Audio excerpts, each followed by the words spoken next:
natin. However, ito na din na yung Araya at saka itong Angeles City. Medyo wala tayong bagong pasilidad. Kaya bibigyan natin ng pansin.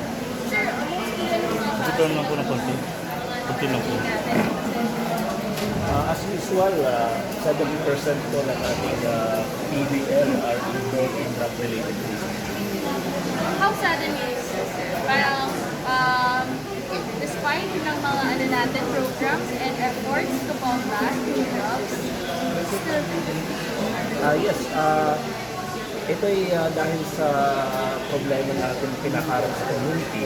So, hindi naman po nagpapabaya yung ating pamahalaan ngayon na i-resolve yung problema sa droga.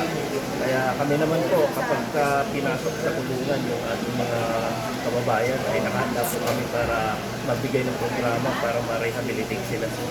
sir, kanina, from what we've seen, seems like kapag nakulong yung tao, life doesn't end there. May mga programa kayo para tulad ng pagkawa ng bag, jar, mga bonsai. Ano po itong mga programa?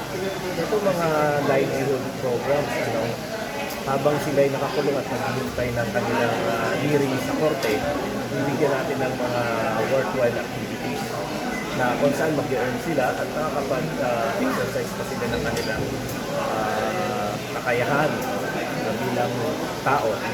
Hindi lang yon, kundi yung pinag-aaral natin sila sa alternative learning system.